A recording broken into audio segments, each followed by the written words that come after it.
Kawan-kawan, hari ini saya nak bentangkan bab motivasi dan pasukan. First, kita tengok dengan maksud dia dulu. Okay. Maksud motivasi ialah dorongan dalaman yang wujud dalam diri seseorang dan menyebabkan seseorang berusaha untuk mencapai matlamatnya.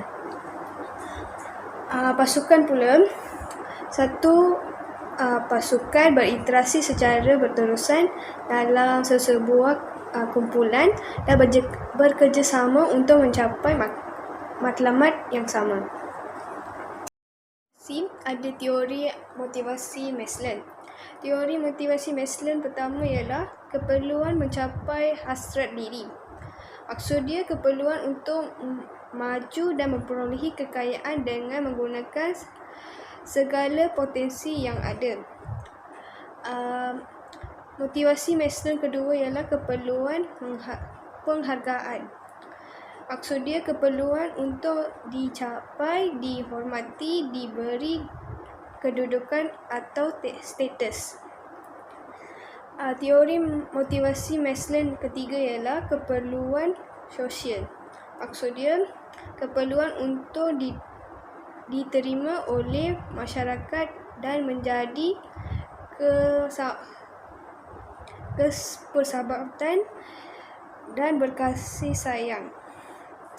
Maslow keempat ialah keperluan untuk melindungi diri daripada kecederaan atau kehilangan nyawa atau jaminan pekerja dan masa depan. Teori Maslow kelima ialah teori psikologi. Maksud dia keperluan asas untuk hidup seperti makanan, pakaian dan tempat tinggal. Tengok dengan teori motivasi Herskop. First, faktor penjagaan. Faktor penjagaan ialah faktor luaran kerja di mana ia wujud dan mencukupi akan mengekalkan pekerja dalam organisasi dan menjenangkan ketidakpuasan diri pekerja dalam melaksanakan tugas. Kedua ialah faktor dalaman kerja iaitu yang berkaitan dengan pekerjaan yang memberi kepuasan kerja dan merangsang pekerja untuk meningkatkan produktiviti. Ketiga ialah teori motivasi McGregor. First, teori X. Andaian tentang pekerja. Tidak susah bekerja, tidak dipaksa, malas, tidak bekerja sama, tidak bertanggungjawab, bekerja apabila ada insentif kewangan sahaja. Gaya kepimpinan autokratif, bekerja diarah dan dikawal. Teori Y. Teori Y, andaian tentang pekerjaan, suka bekerja, rajin, bijak, bertenaga, bertanggungjawab, bermotivasi tinggi, sanggup mencapai perubahan. Gaya kepimpinan demokratif. Pekerja diberi peluang oleh pengurus dalam membuat keputusan. Teori keempat ialah teori motivasi McClellan. Pertama, keperluan untuk pencapaian. Maksud dia keinginan melaksanakan sesuatu yang sukar dan dorongan yang kuat untuk berjaya melakukan sesuatu kerja dengan cemerlang. Kedua, keperluan untuk perhubungan.